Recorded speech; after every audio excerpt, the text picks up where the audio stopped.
There is a particular kind of summer heat that doesn't announce itself. It doesn't arrive in a single dramatic wave the way a storm does, the way cold snaps do, with a clear before and a clear after. It just accumulates. Day after day, it builds itself into the walls of a house, into the pavement outside, into the very air that a family breathes while they're trying to go about their ordinary lives. By the time July arrives in Kansas City, Missouri, the heat has already been living with you for weeks. It's moved in, it's made itself comfortable, and it has absolutely no intention of leaving. July of 1989 was that kind of month. The city sits in the geographic middle of the country, in a place where the weather has nothing to apologize to anyone for, and doesn't try. Summer comes in like it owns the place. Hot, humid, relentless. And the people who live there learn to negotiate with it the way you negotiate with any force you can't control.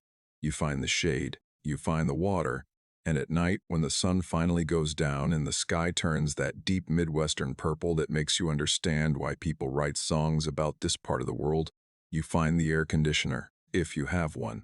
On Brunt Boulevard, in the neighborhood where the Cox family lived, air conditioning was not a luxury that every room could claim. The house was the kind of place that accumulates a life rather than being built for one. The kind of older home with good bones and drafty windows and a history written into its walls and layers of paint and the particular way the floors creak in certain spots that everyone who lives there knows by heart. It had character. It had warmth, in the non-meteorological sense of the word. It was a home, not just a house.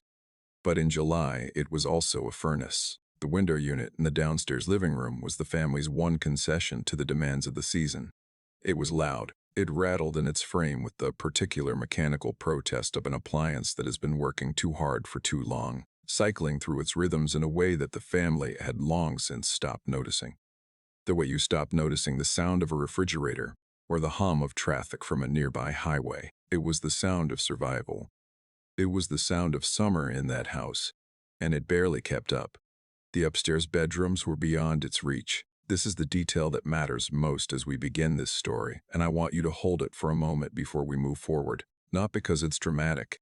It's actually quite mundane, which is exactly the point.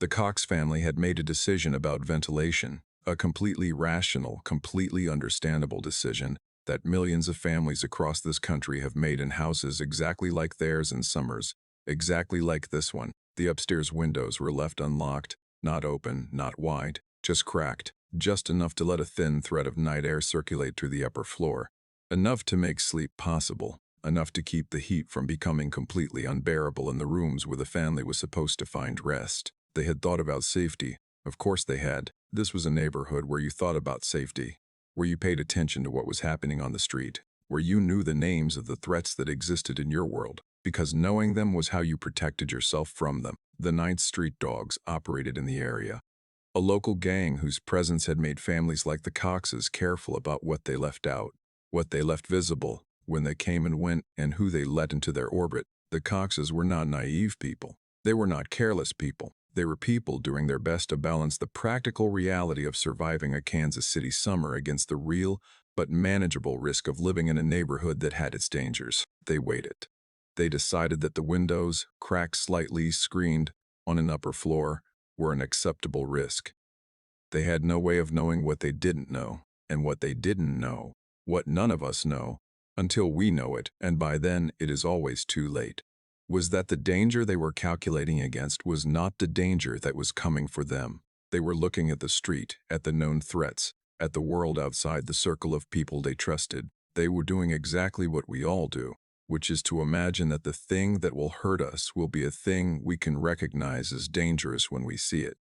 The orange dump truck was parked outside. It had been there long enough that nobody thought about it anymore. A large vehicle, the kind used in construction or hauling, parked at the curb with the unremarkable permanence of something that belongs to the landscape of a street the way a fire hydrant does, or a utility pole. It had a canopy, and the canopy, if you were standing outside in the July dark and measuring angles with the kind of cold, deliberate attention that most people never think to apply to the street outside someone's home, sat at roughly the same height as the upper floor windows. Nobody thought about that. Nobody had any reason to. Fawn Marie Cox was 16 years old in the summer of 1989. And if you had passed her on the street or rung up her order, or seen her laughing with a friend somewhere. What she would have noticed first was the energy of her, the particular vitality of a teenager who is good at being alive, who moves through the world with a confidence that comes not from arrogance but from knowing who she is and what she wants and feeling reasonably certain that the future is going to cooperate. She worked at Worlds of Fun. The amusement park sits north of the city, a sprawling collection of rides and noise and the particular smell of fried food and summer crowds, and Fawn worked there with the diligence of someone who understood that money represented possibility. She was saving for a car, not because anyone told her to, not because it was assigned to her as a goal, but because she had looked at her life and identified the next thing she wanted, and she was doing the concrete, unglamorous, utterly admirable work of making it happen one shift at a time. She never missed church. This detail matters not because it is the most important thing about her, but because it tells you something about the texture of her character, about the fact that she was a person with commitments, with a community, with a sense of obligation to the people and institutions that mattered to her. She showed up. That's what you need to understand about Fawn Cox. She was a person who showed up. She was, by any honest accounting, a good person in the making, and at 16, the making is most of what you are. You are not yet the finished thing. You are the ongoing project of becoming, and Fawn was becoming something worth watching. Her family could see it. The people who knew her could see it. And the future she was building, the car, the freedom, the next steps of a life just getting started, was real enough to touch. Her family on Brunt Boulevard was the center of her world, in the way that families are. When you are 16 and your world, however large it feels, still orbits the house you grew up in. Her parents, her sister Amber, younger by enough years that the age gap still meant something, still define the shape of their relationship in the way sibling age gaps do when you're young. The extended family that moved in and out of the house and the yard and the dinner table in the way extended families do when they're close, when the ties between cousins and aunts and uncles are living things rather than facts on a family tree. They were a family, in other words, in the fullest sense of the word. A group of people who trusted each other because they had been given every reason to trust each other. That trust was about to be used against them in the most devastating way imaginable. There is something I want to say here before we go any further, something that I think is easy to lose in the narrative momentum of a story like this one. We tell true crime stories, this story, all stories like it, because we're trying to make sense of something that fundamentally resists sense. We're trying to find the logic in an act of violence, the thread of causation that leads from ordinary life to catastrophe, because finding that thread makes us feel, if not safer, then at least less helpless. If we can identify what went wrong, we can theoretically avoid it. If we can name the danger, we can protect ourselves from it.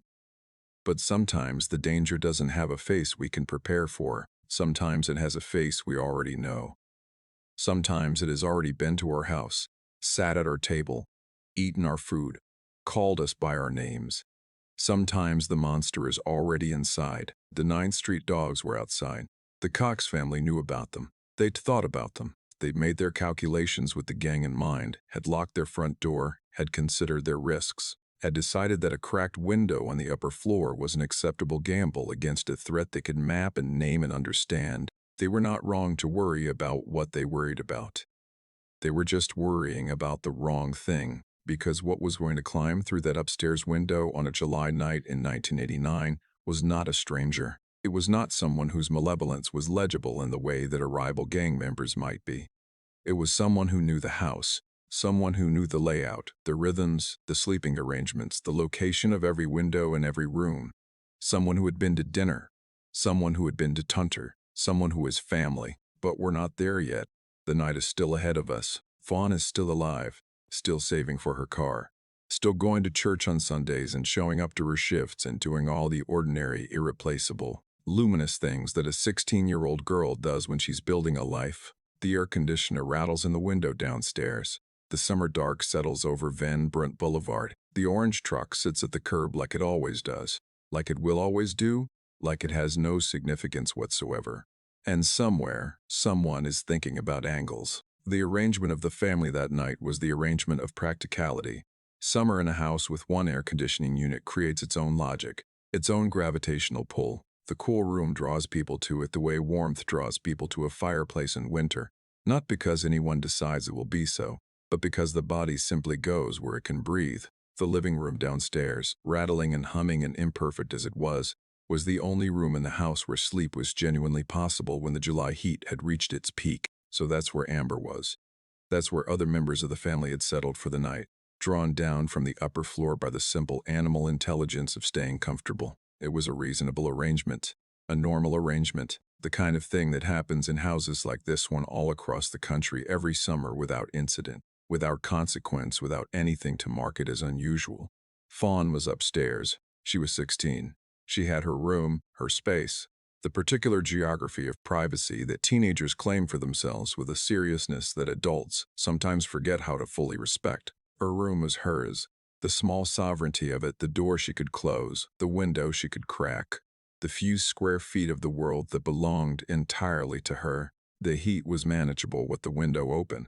The distance from the rest of the family was worth it. She was 16. She wanted her privacy. And there was absolutely nothing unusual or alarming about the fact that she had chosen to stay upstairs while the others retreated to the air conditioning. She had no reason to be afraid. She was in her own house. She was safe. Outside, the July night did what July nights in Kansas City do. The temperature had not dropped with the sunset. It never really does that time of year. It had softened slightly, the sun's absence creating the illusion of relief even when the thermometer told a different story. The city sounds that mark the boundary between day and night had shifted. Less traffic, more insects. The distant sounds of people on porches or in yards trying to get some use out of the evening before the heat drove them inside. The streetlights had come on. The orange dump truck sat at the curb in the sodium glow. Someone was paying attention to that truck. We don't know exactly when it happened. The precise timeline of the night belongs to the category of things the investigation could approximate but not definitively establish. What we know is the mechanics of entry. The truck, the canopy, the height, the window. Someone used the vehicle as a platform, stepping up onto it and then onto its canopy, closing the distance between the street and the upper floor in a way that would have been invisible from the inside, in a way that would have made no sound significant enough to pull a sleeping family from unconsciousness. The window was not locked. The screen, if there was one, was not a barrier. And just like that, with the quiet, deliberate ease of someone who had thought this through in advance, who had identified the route and tested it in their mind and found it viable. Someone was inside the upstairs of the Cox house on Brunt Boulevard, inside the house where Fawn was sleeping. I want to slow down here, because this is the part of the story where the temptation is to move quickly, to let the momentum of the narrative carry us through the darkest section toward the resolution and the meaning-making on the other side. But Fawn deserves better than that. The truth of what happened in those nighttime hours deserves to be held with the weight it actually has, not moved past. Someone was in the upstairs of that house. The family was sleeping 12 feet below. The air conditioner was running. The night was doing what nights do, indifferent and continuous, making no announcement of what it was witnessing. The dog knew. The family had a poodle, pregnant, which meant her senses were already heightened. Her body already tuned to a frequency slightly different from normal, alert to things that a non-pregnant dog might have slept through or dismissed. She began to bark. Not a single bark, not the reflexive complaint of a dog who has heard something ambiguous and decided to register an opinion. The sustained, urgent, desperate barking of an animal that is trying to communicate something specific to the people she lives with and loves. She knew something was wrong. Amber heard her. Amber, downstairs, half asleep in the manufactured cool of the living room, heard the dog and did what you do when your dog barks in the night and you are tired and the house feels safe and there is no obvious reason for alarm. She went to her. She spoke to her softly. She stroked her fur and made the sounds of reassurance, the wordless language of comfort that passes between humans and their animals without needing translation. The dog eventually settled. Amber went back to sleep. The dog was right. We don't know. And this is one of the most haunting aspects of this case, one of the details that the years in the investigation and even the eventual identification of the killer have not fully resolved. Exactly what happened in Fawn's room that night, what the sequence was, how long it lasted, whether Fawn woke up, whether she had any moment of understanding about what was happening to her, or whether the night simply ended for her without warning. What we know is the evidence the killer left behind. The Nintendo and the stereo were gone from the room, but they hadn't been carefully removed and carried out. They had been thrown through the window. This is a crucial distinction, and investigators understood its significance even in 1989. Someone in a genuine burglary, someone who was primarily interested in the items themselves, does not throw electronics out of a second-story window. You throw things out of a window when you want to create a story, when you want the scene to read a certain way to the people who will come in the morning and try to make sense of what happened, when you want investigators to look at the broken glass and the items on the ground outside and conclude, burglary, random. A stranger who came for the electronics and the situation got out of hand. You stage a scene when you know that the truth is more dangerous to you than a lie. There was an army cap left behind in the room, a piece of clothing, distinctive, out of place, the kind of thing that might belong to someone specific, that might be traced back to a person with a name and a history and a connection to the world the investigation would soon be exploring. For years, this detail would seem significant. For years, it would lead nowhere. The army cap is either an oversight, something dropped in the chaos of departure, or a deliberate misdirection. The investigation would spend time on it. The time would not be productive. And then there was the bed. The bed sat on wheels, a light frame, the kind that moves easily, the kind where any significant motion or struggle would shift it across the floor. It had not moved. This was the detail that didn't fit cleanly into either available narrative, neither the burglary story that the staged theft was meant to suggest, nor the obvious alternative. A bed that doesn't move might mean many things. It might mean the violence was swift enough that there was no struggle in the conventional sense. It might mean the positioning was specific. It might mean there was more than one person in the room, that the space was controlled in a way that limited Fawn's ability to fight back. It might mean things that the physical evidence can suggest but cannot confirm. The night held its secrets, and it would continue to hold them for 31 years. Dawn came. In Kansas City in July, the sun rises early and arrives fully committed. Not the gentle lightning of a spring morning, but a decisive intrusion. The sky going from dark to gray to bright with a purposefulness that gives you no transition. The house began to make its morning sounds. The air conditioner continued its work, oblivious. And upstairs, Fawn's alarm clock went off. This is the detail that catches in my throat every time I think about it. The alarm clock that Fawn had set the night before, set because she was responsible, because she had somewhere to be, because she was the kind of person who set alarms and kept commitments and showed up. That alarm clock began to ring in the room where its owner was no longer capable of silencing it. It rang. The sound drifted down through the ceiling into the morning awareness of the family below. And it kept ringing. And kept ringing, because the person who had said it wasn't there anymore, not in the way she had been. The person who had said it was gone, even though her body was still in the room. The alarm clock was the first sign, and nobody recognized it as a sign yet. Fawn's father went upstairs. Think about that walk. The staircase of a house you know so well you could navigate it blindfolded. Every step, every creak, every place where the banister is a little loose, or the carpet is a little worn. A completely ordinary morning in a house where something completely unthinkable has already happened. He went up to check on his daughter because her alarm was going off and she hadn't come down, and because that's what you do in the morning when your child hasn't appeared.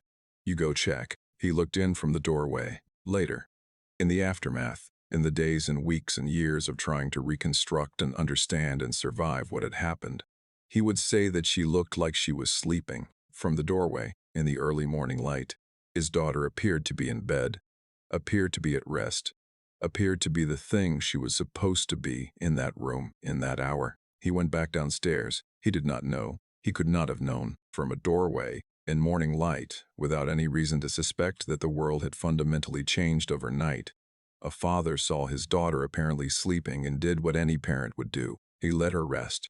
Time passed. The morning continued its routine. And Fawn didn't come downstairs. There is a particular quality to the absence of someone who is supposed to be present, a texture to the silence where their sound should be, a wrongness to the space they're not filling. When enough time had passed, when the morning had continued long enough that the absence had become impossible to explain away, the understanding that something needed to be checked became impossible to ignore. Fawn's mother went upstairs. Amber went with her, or followed closely. The exact sequence is one of those details that trauma makes slippery, that memory reshapes in the years after the fact. What matters is that they went together, or nearly so, up the stairs of their house toward the room where Fawn was supposed to be sleeping.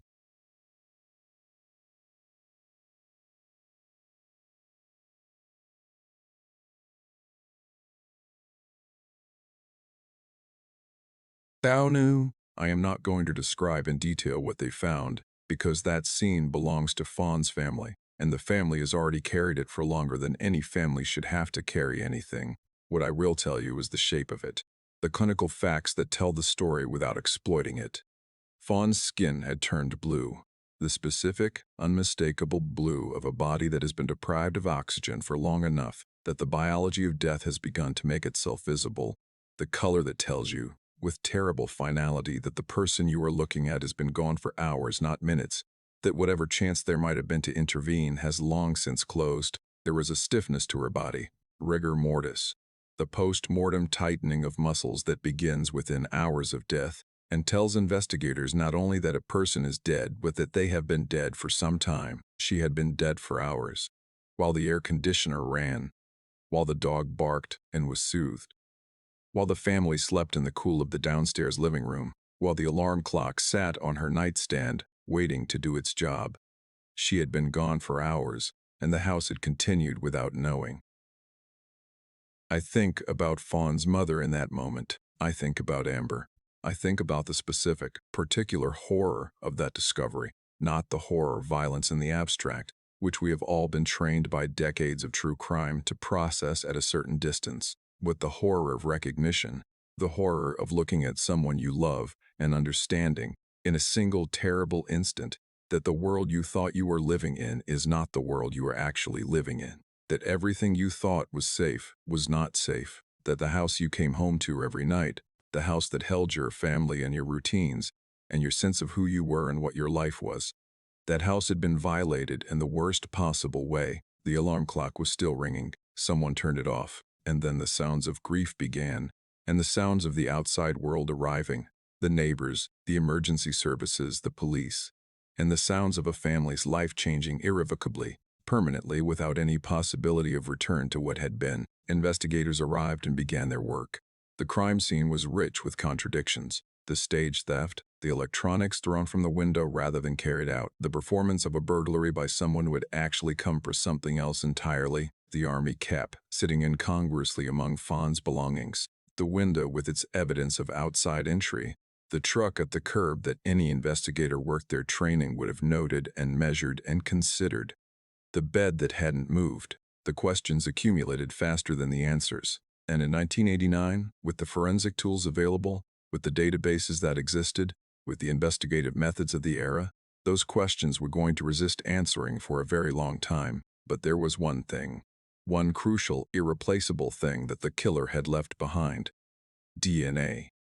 The biological fact of who had been in that room, a profile, partial, perhaps, limited by the technology of the era, but real. A fingerprint of the genetic identity of the person who had climbed through that window and taken Fawn's life. It would sit in an evidence file for years, waiting for a database large enough to find its match, waiting for the technology to catch up to the crime, waiting for a name. The investigation was just beginning, and it was going to need 31 years. In 1989, before DNA evidence had become the foundational tool of criminal investigation that it is today, cases were built the old way. They were built on witnesses and informants and confessions, and the particular kind of detective work that involves knowing a neighborhood well enough to understand its internal geography, who talks, to whom, who owes what to whom, where the alliances and the grievances and the power structures run. The Cox case had a natural starting point.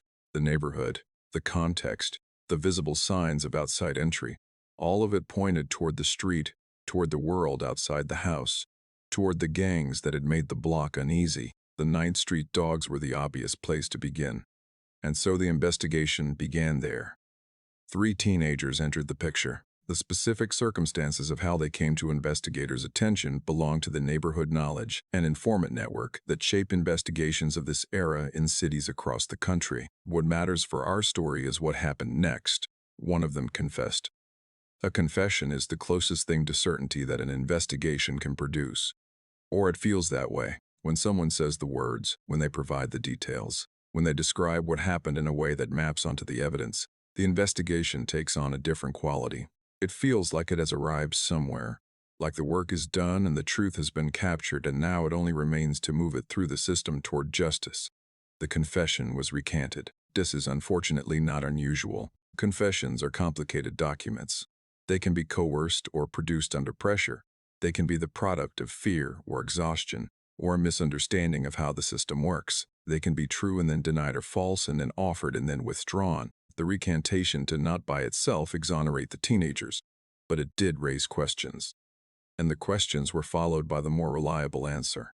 The DNA, the biological profile that had been recovered from the crime scene, was run against the suspects. This was 1989, and the process was slower and less certain than it is today, but the technology existed, and investigators used it. If the DNA from the scene matched the DNA from the teenagers, the case would have its foundation. The DNA did not match, not one of them, not the one who had confessed, not any of the others who had been pulled into the orbit of the investigation. The biological evidence that Fawn's killer had left behind in her room belonged to someone who was not among the suspects that the investigation had developed through its neighborhood intelligence and its initial work. The case collapsed. The teenagers were cleared. The prosecution had nothing it could bring forward, and the investigation, which had moved with what felt like momentum, which had seemed to be converging on an answer, was suddenly back at the beginning, but worse. Back at the beginning with fewer leads and a community's attention beginning to wander toward other things. Other tragedies, other demands on the limited resources of a police department in a city that produced more than its share of violent crime. The case went cold. There is a phrase in criminal justice, cold case, that has been so thoroughly absorbed into the culture of true crime that it has lost some of its weight. We use it as a genre label. We use it to describe a category of story. But I want to push back against that abstraction for a moment and insist on what it actually means in human terms, because the Cox family was not living inside a genre. They were living inside a life. A cold case is not a closed case. This distinction is crucial, and it is the source of a particular kind of cruelty that the family was going to experience for decades. A closed case is finished.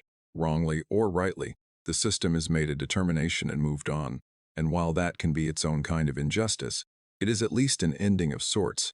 A cold case is different. A cold case is a wound that the system has decided it cannot currently treat, but has also declined to close. It remains open. It remains technically solvable. It sits there, in a box in an evidence room somewhere, preserved but dormant, a monument to the gap between what the justice system intends to do and what it is actually capable of doing at any given moment with the resources and technology available to it. For the people on the outside of that evidence room, for the family, the cold case is something else again. It is a daily reminder that the person who took their daughter, their sister, is somewhere in the world going about their business. It is the knowledge that you are sharing a city, maybe sharing a neighborhood, maybe sharing occasions and family gatherings and ordinary social interactions with the person who did this. It is the understanding that the question you most need answered, who, is sitting in a room somewhere with a name and a face and a life, and that life continues undisturbed while yours has been permanently altered. The Cox family had specific, particular reasons to feel this. The DNA profile that existed in the evidence file was not a profile of a stranger in the abstract. It was the profile of someone who had known the house, who had used specific knowledge of the family's habits and routines and the layout of their home to gain access. This was not a random intrusion. This was targeted. This was personal in some way that the investigation had not yet been able to define. Someone in their world had done this, and that someone was still in their world.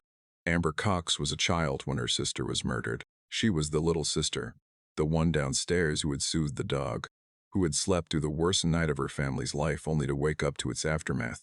She grew up in the shadow of that July night, grew up with a sister-shaped absence in her family and in her life, with a crime that had been acknowledged and investigated and then effectively set aside, with the knowledge that somewhere out there an answer existed that the system had not yet found. She decided she wasn't going to wait. The internet, when it arrived in the 1990s, was a primitive and limited thing compared to what it became. But it was a thing, and it was accessible, and it connected people who would otherwise have had no way of finding each other. Amber found her way into the early online communities where people discussed unsolved crimes and shared information and tried, collectively, to push on questions that official investigations had put down. She was not a detective. She was not trained in forensic science. She was a young woman who had grown up without her sister and had decided that this fact was not acceptable, that the open question of who killed Fawn was not something she was capable of simply living with. She learned. She read everything she could find about DNA forensics and cold case investigation and the emerging field of genetic genealogy. She followed cases like her sister's, cases where biological evidence existed but no suspect could be identified. And she tracked the techniques that investigators and private researchers were developing to bridge that gap. She became, through sheer force of refusal, an expert in the specific domain of her sister's murder.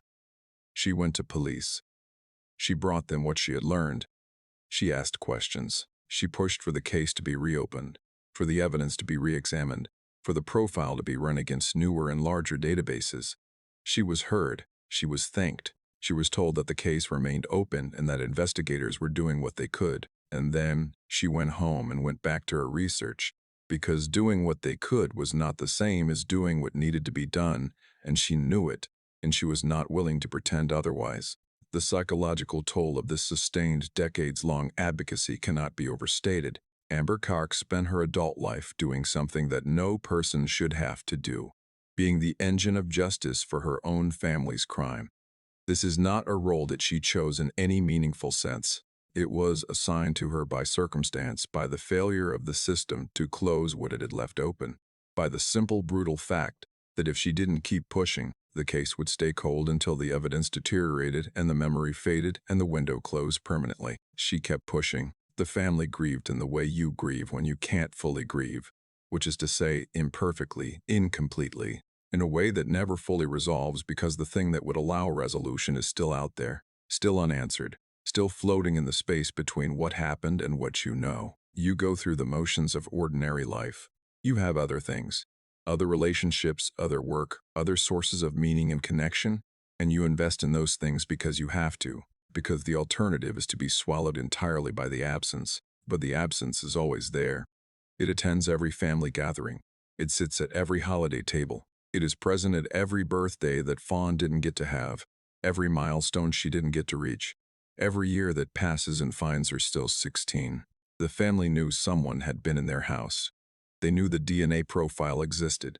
They knew the answer was out there, biological and irrefutable, waiting to be matched to a name. They just needed someone to find the name. They were going to try to buy that process themselves, and they were going to be stopped. The technology that would eventually solve the Cox case did not exist in 1989. It barely existed in the 1990s. It was emerging in the early 2000s and beginning to mature in the years that followed, and by the mid-2010s, it had reached a point where it was demonstrably, purposefully capable of doing the thing that the Cox family most needed it to do, taking a DNA profile from a crime scene and working through the genetic family trees that millions of Americans were building through consumer genealogy services, arriving at the name of the person that profile belonged to. Genetic genealogy works on a principle that is both elegant and quietly astonishing when you think about it carefully. DNA is inherited, passed down through families in patterns that are regular enough to be predictable and track. When you submit your DNA to a service like Ancestry DNA or 23andMe, you are not only learning about your own genetic makeup, you are adding yourself to a database of interconnected genetic profiles, creating a data point that connects you to everyone else in that database who shares enough of your DNA to be a biological relative. Close relatives share more. Distant relatives share less, but the connections are there, and they can be mapped, and working backward from those maps, starting with distant cousins and second cousins and following the branches of family trees toward the person at the center, it is possible, with skill and patience and time, to identify someone who has never themselves submitted their DNA to any database. The killer does not have to cooperate. Their cousins, doing nothing more than satisfying their curiosity about their family history, do it for them. This technique came to national attention in 2018 when it was used to identify Joseph James DeAngelo as the Golden State Killer, a serial murderer and rapist who had eluded law enforcement for decades, who had been old enough by the time of his identification to be a grandfather, who had been living a quiet suburban life while the families of his victims had spent 40 years without answers. The identification sent a shock through the true crime world and through the law enforcement community, not only because it closed one of the most haunting open cases in American history, but because it announced loudly and clearly that the era of biological anonymity for cold case killers was over. If you left DNA at a crime scene, and if your relatives had submitted their DNA to genealogy databases, And if someone with the right skills and resources was motivated to look, you could be found. The Cox family knew this. Amber had been following the developments in genetic genealogy with the intensity of someone whose entire adult life had been organized around waiting for exactly this moment. She understood what the technology meant. She understood that the DNA profile sitting in an evidence file in Kansas City was the key to her sister's case, and that the lock it open had a name, and that the technology now existed to find that name. She also understood that the technology was expensive, and so the family raised money. $10,000. I want to sit with that number for a moment because it represents something beyond its face value. $10,000 raised by a family that had already given everything: their daughter, their peace of mind, their ability to feel fully safe in any home, 30 years of carrying an open wound through their lives. To try to purchase the one thing the system had not been able to provide them: not revenge, not even justice exactly, just the answer to a question that had been following them for 3 decades.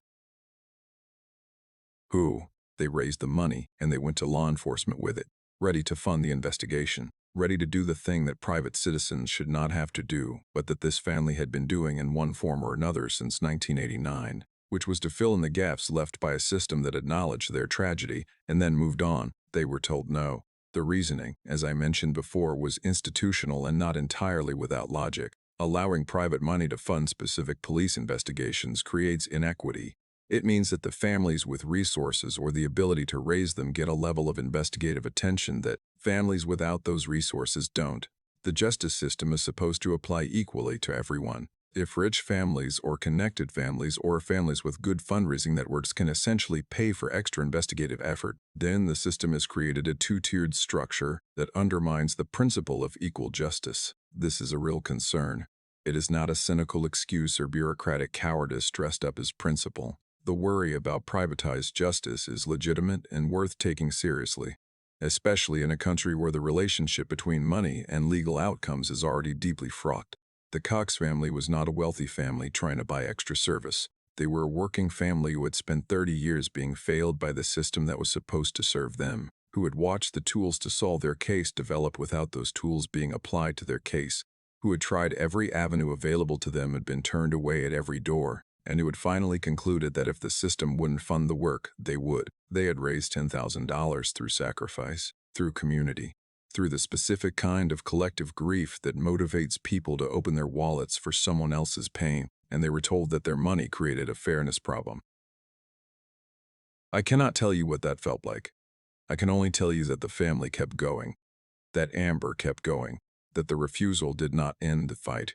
It only added another injustice to the list of injustices the family had been accumulating since 1989, and that list was already long enough. The years continued. The late 2010s arrived and the technology continued to mature, and the databases continued to grow, and more cold cases that had seemed permanently unsolvable were being cracked open by genetic genealogy. The Cox family watched each one with the mixture of emotions that is probably particular to families in their situation. The hope that their case would be next, the grief that it hadn't been already, the exhaustion of sustained waiting, the refusal to stop. And then came 2020. 2020 was many things. It was a year that the world will be unpacking for a long time. A year whose events intersected and collided in ways that produced consequences that are still unfolding. But in Kansas City, in the specific narrow corridor of the Cox family's 31-year fight, 2020 was the year that the funding problem was finally solved. Operation Legend was a federal law enforcement initiative that arrived in Kansas City in 2020. It was named for Legend Taliaferro, 4 years old, shot and killed in his own home while he slept, a child whose death had shocked the city and whose name was given to the federal program that deployed agents and resources to address violent crime in Kansas City and several other American cities. The program brought federal money and federal capacity to investigations that local departments had been struggling to resource adequately on their own. Among the capabilities that federal funding made available was genetic genealogy investigation. The investigation that the Cox family had been trying to fund themselves for years was suddenly funded by the federal government. The DNA profile that had been sitting in an evidence file since 1989 was uploaded to the appropriate databases. The genetic maps were built.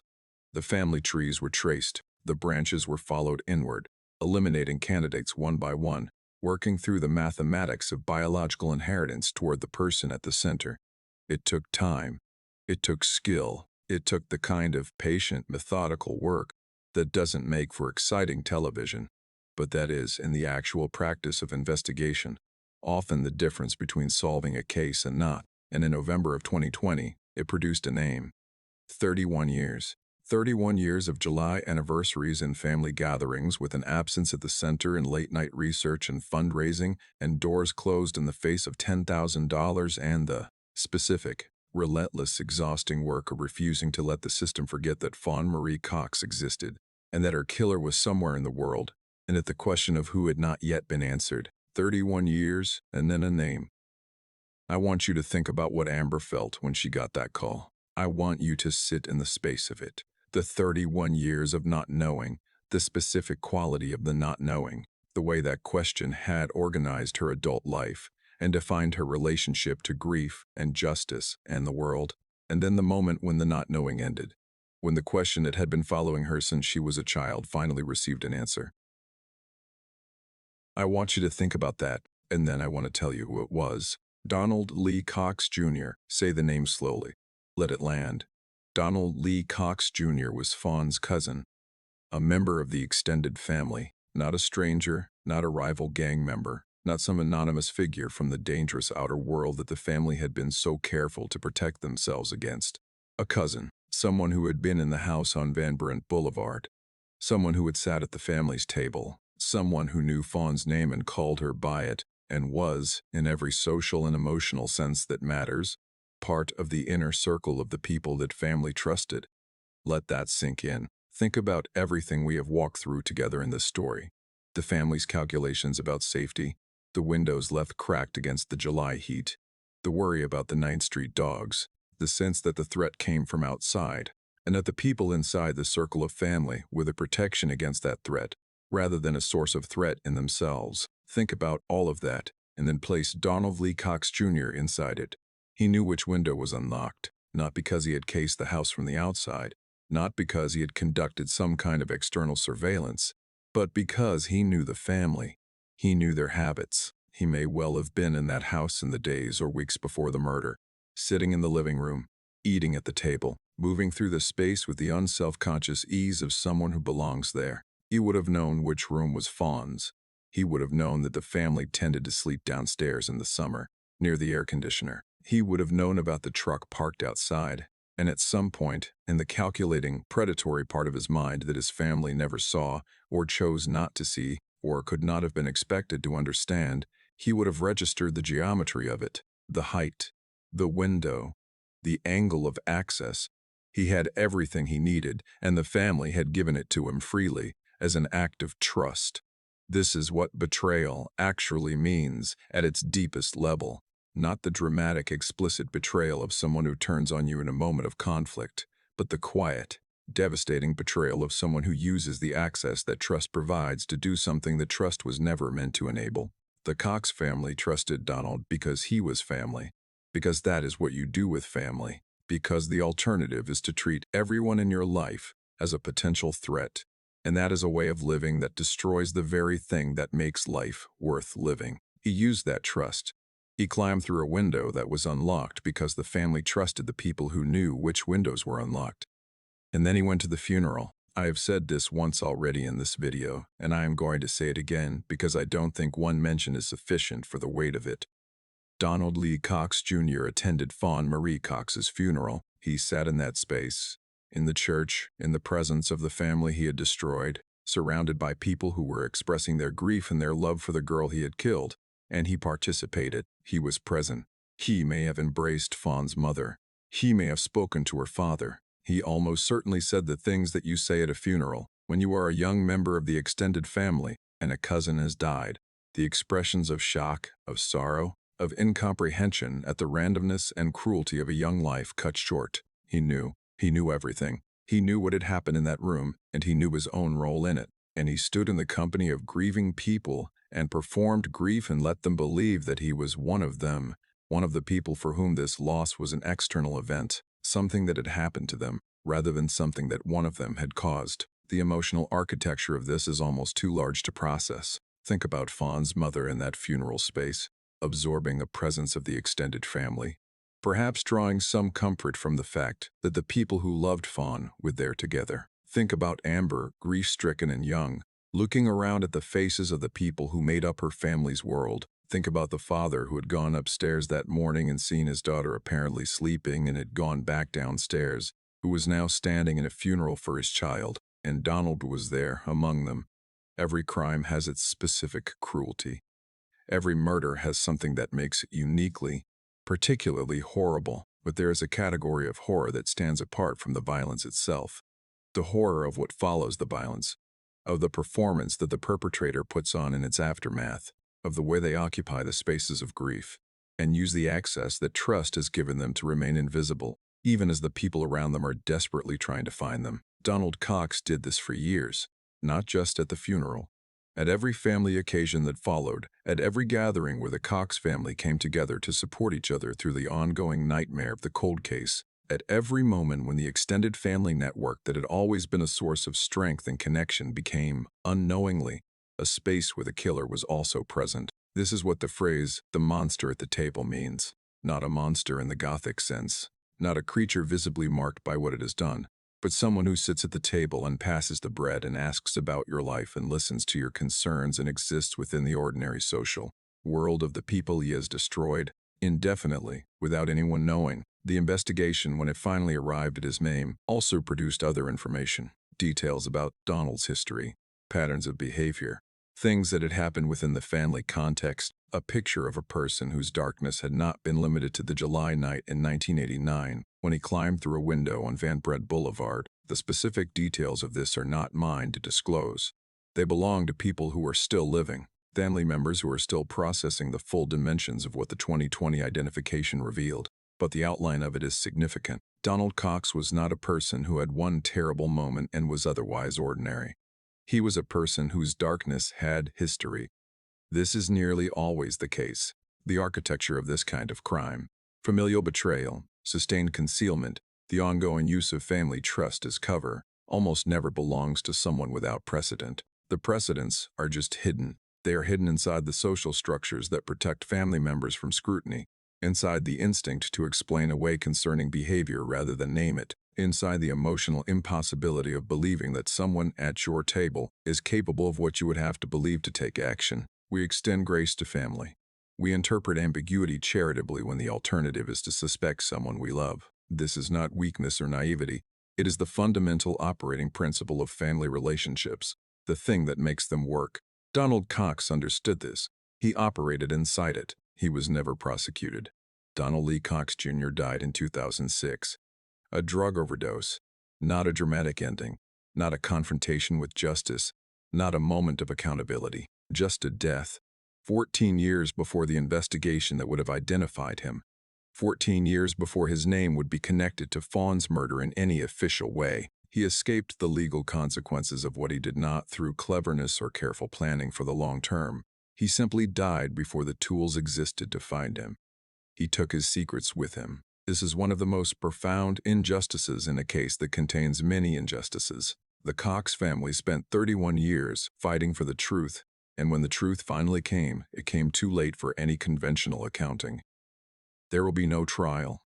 There will be no verdict. There will be no moment in a courtroom where Donald Cox is forced to sit in the presence of the family he destroyed, while a jury confirms in formal, legal terms what the DNA has already established. The system has no mechanism for accounting with the dead.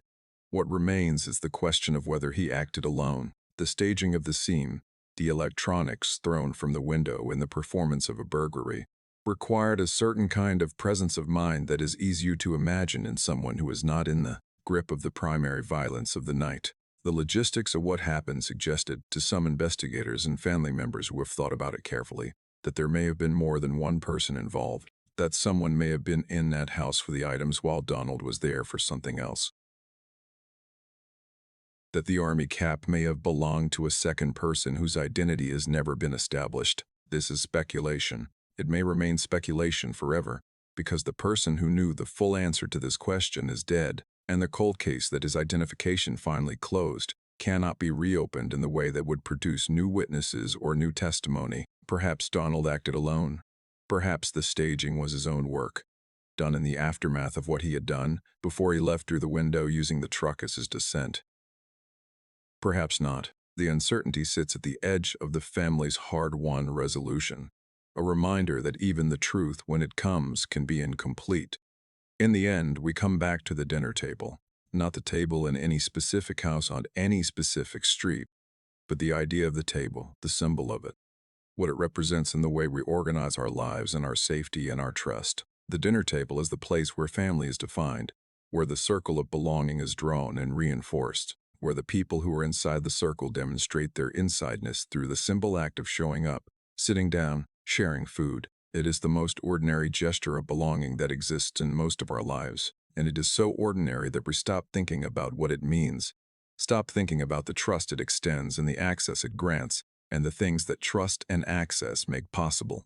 Donald Lee Cox Jr. sat at that table. He sat at the table and he accepted the trust it represented and the access it provided, and he used both of them to do something that sits at the furthest possible distance from everything that tables and meals and family are supposed to mean.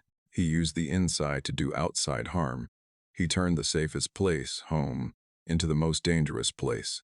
He turned the safest people, family, into the unwitting accomplices of their own violation. This is the horror at the center of the Cox story that I think is most important to carry away from it. Not the crime itself, as terrible as it is, not the 31 years, as agonizing as they were, but the specific, particular, devastating betrayal of trust that made all of it possible. The fact that the Cox family did nothing wrong. They were good people, careful people, thoughtful people who had made reasonable calculations about their safety and loved each other and tried to build a life in difficult circumstances. They had no defense against what was coming for them, because what was coming for them looked like family. It sat at their table. It called Fawn by her name. Fawn Marie Cox was 16 years old. I want to say that again, simply, without embellishment. 16 years old, she was saving for a car. She went to church and showed up to her job and was building her life one responsible decision at a time. She had a future in front of her that was real and specific and hers, and it was taken from her by someone who had been trusted with access to the house and the family and the circle of belonging that should have been her protection. She did not get her car. She did not get the years. She did not get to grow up and grow older and become the person she was in the process of becoming. But her family fought for her. Amber Cox has spent the better part of her life being the person her sister's case required someone to be. This is not a compliment I offer lightly or sentimentally.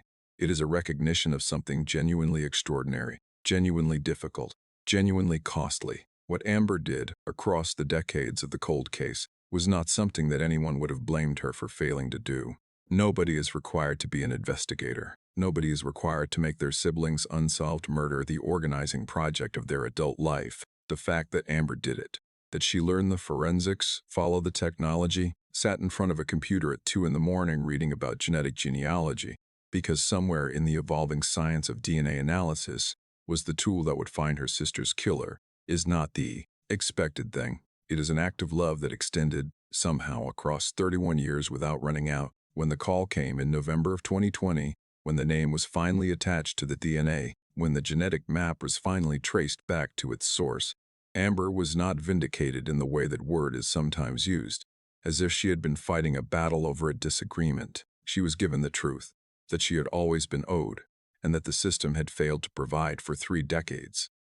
The name did not bring Fawn back. It did not undo the funeral or the cold years or the heartbreak of raising money only to be told the money created a fairness problem. It did not produce a trial or a conviction, or the formal public official accounting that the word justice typically implies.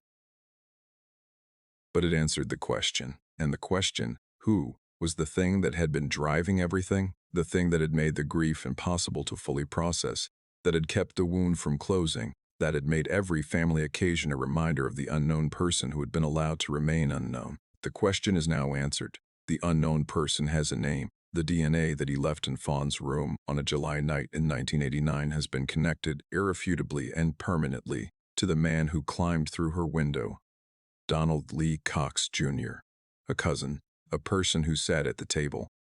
There's a photograph of the house on Brunt Boulevard. In it, the orange dump truck is parked at the curb, just sitting there as it always did, as unremarkable as a fire hydrant, as invisible as anything that has been part of the landscape for long enough. Nobody is looking at it. Nobody in the photograph is thinking about its height or the angle of its canopy relative to the upper four windows.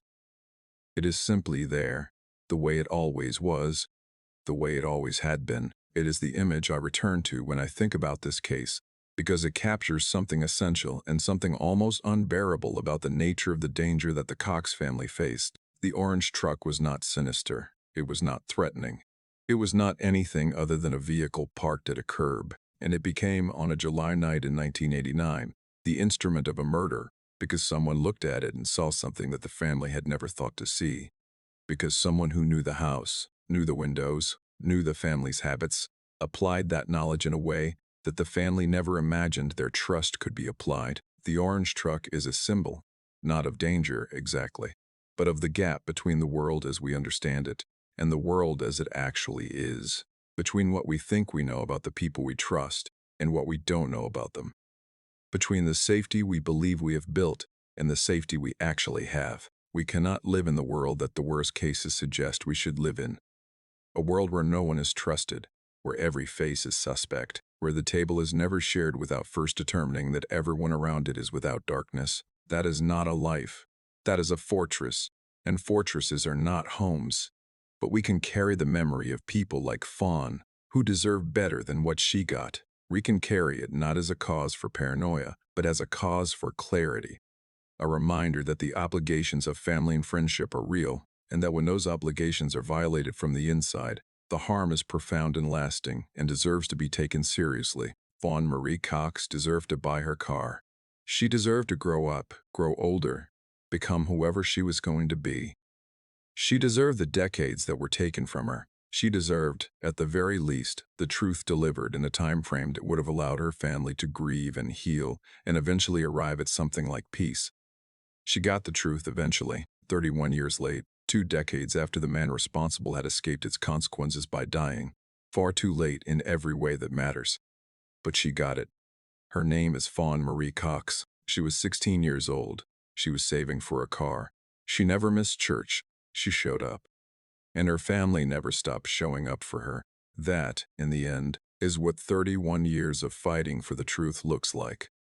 It looks like Amber at a computer at 2 in the morning. It looks like $10,000 raised and a door closed, and the decision to keep going anyway. It looks like the refusal to let the system's exhaustion become the family's acceptance. It looks like love sustained across an impossible distance, arriving finally at an answer that was always owed and far too long in coming. Her name was Fawn. Remember it.